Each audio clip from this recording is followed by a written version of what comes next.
Oui, Monsieur le Président, mes chers collègues.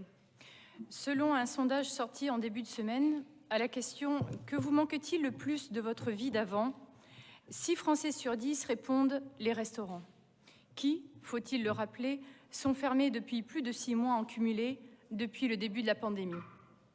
De toutes parts, des initiatives plus créatives les unes que les autres s'organisent sur notre territoire régional pour ne jamais se résigner et tout faire pour tenter de survivre. Car derrière un cafetier, un restaurateur, un hôtelier, ce sont de nombreuses filières qui sont aujourd'hui en danger. Des agriculteurs aux viticulteurs, des artisans boulangers ou bouchers aux fournisseurs des circuits courts, des blanchisseurs aux livreurs jusqu'au service de l'État. À tous ces établissements de restauration viennent s'ajouter les espaces culturels, salles de spectacle, théâtres, musées et cinémas, et les salles de sport, tous fermés de manière injuste depuis plus de 100 jours, alors que, comme dans les établissements de restauration, toutes les mesures sanitaires ont été prises, et ce, aux frais de chaque établissement. En ce jour de vacances d'hiver pour notre jeunesse régionale, comme il a déjà été évoqué au sein de notre hémicycle tout à l'heure, nous associons les exploitants des remontées mécaniques qui sont aussi interdits de travailler alors que les activités de ski se passent en extérieur. Il est aujourd'hui inentendable pour nombre de nos concitoyens de devoir survivre grâce aux aides de l'État plutôt que de vivre du fruit de son travail. Plus encore, quand un peu partout en Europe, la vie a repris. En Autriche, les pistes de ski et remontées mécaniques.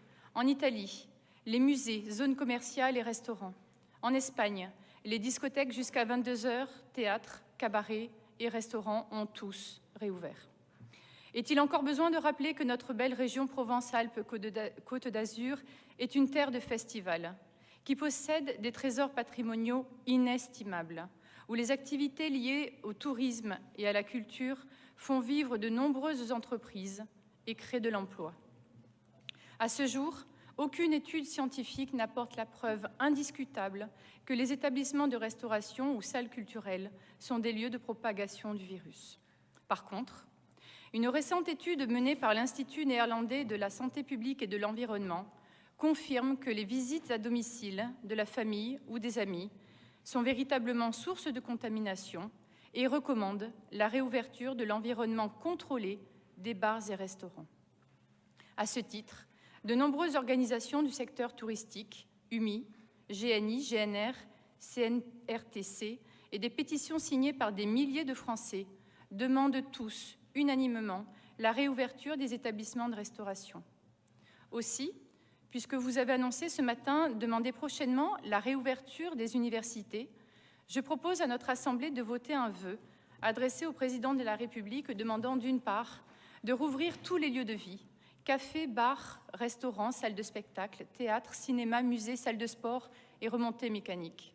D'autre part, de compenser uniquement la perte du chiffre d'affaires lié à la réduction de la capacité d'accueil des ERP, permettant ainsi à l'État d'indemniser dans une moindre mesure, mais également aux chefs d'entreprise de ne pas ouvrir à perte. Je vous remercie.